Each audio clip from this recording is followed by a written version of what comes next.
Hey there, hope you're having a great day. I wanted to talk to you about something I call the housing pendulum. As you know, it's been a very tough time for the housing market over the last probably 4 or 5 years. And a lot of people wonder, when is it going to end? And I wanted to kind of go back, give a quick history lesson over how we got here.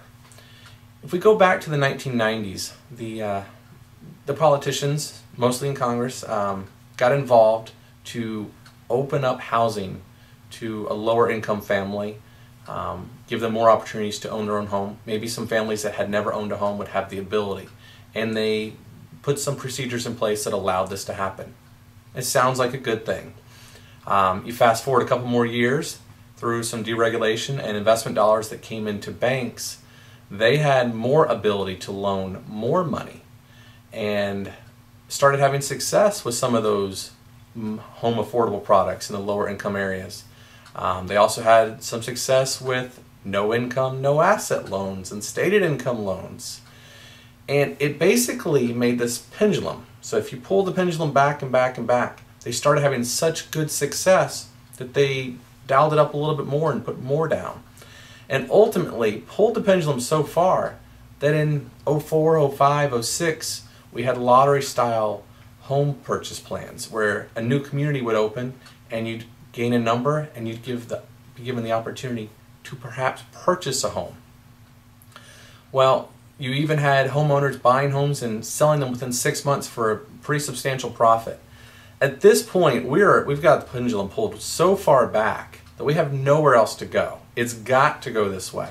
So of course, you also started to see some things go this way. Well, again, with the politicians' help, we did see some things that affected us. You had appraisal procedures that really started to lower our values.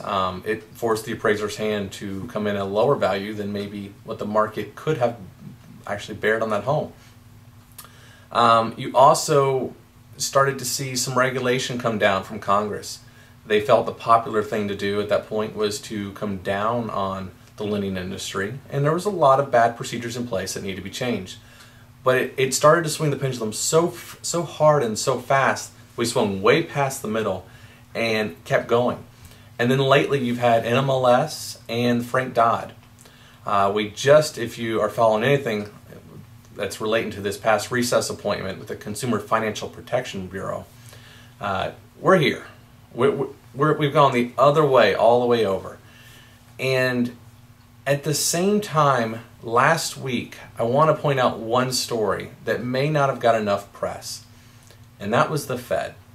The Fed actually put out a letter that basically said, all right, maybe it's gotten too tight. Lending's too tight for someone to purchase a home. Lending's too tight for someone to refinance homes. We need to look at a way to lessen the restraints that we've put out there. So while the pendulum has swung this far over, as far as it was over here, I think we might start to see the signs of some loosening, if you could say, in what we are doing out here in this market. I know over the past year in our market we've seen some good signs on home values staying more steady. Some areas have even ticked up a little bit. I do see this letter from the Fed as a sign of some times to come. I'm not saying we're going to fly back to the middle. I'm not saying we're going to fly past it. But it's a sign that even those politicians, the people and the powers that be, are starting to see the effects that they're having. Like all the other times, maybe the effects that they're having will go a little too far once again, but at least they're starting to see we've hit the wall over here, and this pendulum is going to start to swing back. I hope you have a great 2012 and start to see some of these changes. If you should have any questions or if you'd like more information, please subscribe over here and we'd be happy to help you out.